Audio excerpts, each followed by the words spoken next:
Have you ever thought when shopping, where do these mannequins come from?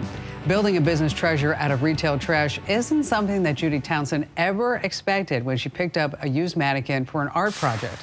And as a USC graduate with a strong background in sales, Judi's no stranger to business, but she didn't know a thing about mannequins. Now she's got her hands full with a great business she calls Mannequin Madness. And I want to extend a big Kim Komando Show welcome to the Mannequin Queen, Judi Townsend. Thanks for joining us. Thank you so much for having me. Now, did you ever imagine that you'd be running one of the biggest mannequin brokerage firms in the country? How did this all start? I didn't even know such an opportunity existed, but it is a matter of just being aware of opportunities and being willing to say yes when an opportunity presents itself. So I always liked store windows during the Christmas holiday season. And as most little girls, I played with Barbie dolls. But that was like the extent I ever got to thinking about something in the visual world. Now I play with Barbie dolls, life-size Barbie dolls all the time. So how many mannequins do you have? More than I can count, because mannequins, we consider mannequins, are also things like legs and feet and hands and butts and torsos, every part of the body, in addition to the actual mannequin itself. Easily, I have probably 500 here in my warehouse in Oakland, and then I also ship new mannequins that are imported from China. Those are shipped through distribution centers. So with retail sales going down, right, and your business is still growing, who's buying mannequins? Well, it's ironically that people have always been fascinated with the human form. So there are people that are doing interesting things with mannequins. Many times they're doing art projects with them. Burning Man and Halloween are very popular times that people are buying a used mannequin. A lot of times people want to mosaic a mannequin. They want to put it in their garden as a piece of garden art. Even though retail has gone down, there are more private individuals using mannequins for something creative, or if they're selling their own clothes online. They may not need to buy 5 mannequins, but they want to buy 1 or 2 mannequins for their online stores. So I understand that some Instagrammers like to come over and take pictures with the mannequins.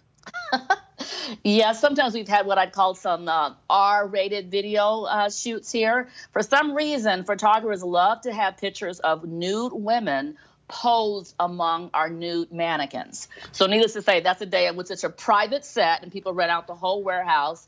And sometimes the women are dressed, or should I say not dressed, but they're painted in such a way that it looks like body art. And sometimes they're just completely nude posing among the mannequins. So how much is a mannequin, Judi? How much do they cost? Well, mannequins are like cars, really. You can buy a Hyundai, you can buy a Mercedes. They all have the same basic functionalities. There are some mannequins you can buy for $100, and there are some high-end mannequins that cost thousands of dollars because of the craftsmanship, the level of details, the more realistic they look. Sometimes just people like certain manufacturers because of the name. They're known for a certain quality or style. I'd say average, probably around $200–300, but we have some mannequins that are made out of wood, real wood, and those go for thousands of dollars. Now, in our used section, we sell things for half of what they would normally cost brand new. But like I said, the range just depends on the style and the condition and the brand of the mannequin. So I'm just wondering, because I've seen this in the stores, that, you know, mannequins used to be like these really thin women, right? And now mannequins, they look like real people. Very slowly but surely. Mannequins are about fantasy, not anybody's reality. So in general, mannequins are always going to be tall, thin, young, and usually Anglo. Now, occasionally you'll see some deviation. Occasionally will see some plus-size mannequins, but they're really not really widely used. You do have mannequins now that have a little bit more curve in the backside, and maybe they'll have things, I hope I can say this, they may have nipples because people want to have like tight-fitting outfits and they want to have it look more realistic.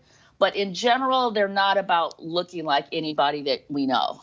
So what's next for the Mannequin Queen? Well, interesting. I've had to pivot my business just as you said. Retail is kind of slowly changing. It's going into a metamorphosis, and people don't do as many store windows. But instead, I'm finding that people do mannequins, as I said, from different art projects. So, for example, floral headdresses are very popular now, especially in the Bay Area, where, as they say, if you go into San Francisco, wear flowers in your hair. Yes. And we have a workshop where we use mannequin heads as a canvas for people to make floral headdresses. So now I'm using my warehouse more as an art center where people can come in and they can make things weddings, or they can come and they can use it to photograph not just nude women, but sometimes the people are photographing clothes that they're going to sell online. Or we do music, video shoots here. So we're using our warehouse as more of a creative space that has mannequins as sort of as a background, not so much the key focus. We even find that people like to do pet photography here because a lot of people have fur babies that they're trying to make Instagram influencers, and they need unique photos. We have a lot of props here, so people rent out our photo studio with their props to take pictures of their fur babies. Well, see, now this is an interesting example of where you're taking a business where some people say, oh, you know, I can't sell mannequins anymore, but you're smart. Because I've always said, if you don't innovate, then you're just going to evaporate. Absolutely.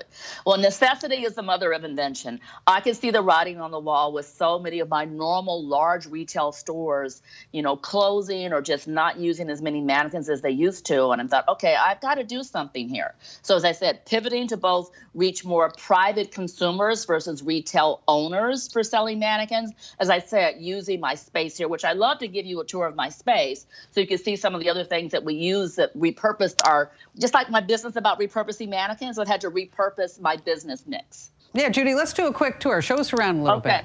Okay, I'm in my office. So mannequins come in all different shapes here. Let's see. Here's my silent butler that's in my office. He has candy on that he's holding on his shelf.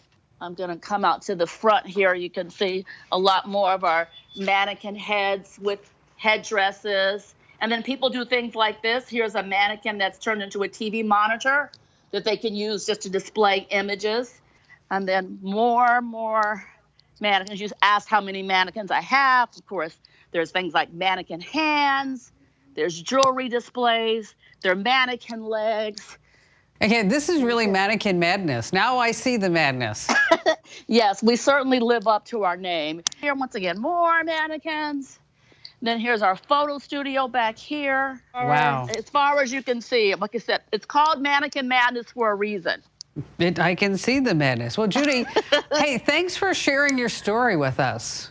Thank you for having me. You're pretty amazing. As I said to you before, and you're an example of it, if you don't innovate, you're just going to evaporate. And Judi is just an amazing example of that type of outside-of-the-box thinking. And keep your digital know-how going with my free DIY videos and security tips and more interviews like Judi's on our YouTube channel. You can check it out at youtube.com/Kim Komando. Hey, thanks for watching. Now, a few things. Don't forget to click the like button and also subscribe to our YouTube channel. And for more digital know-how, check out all these other great links.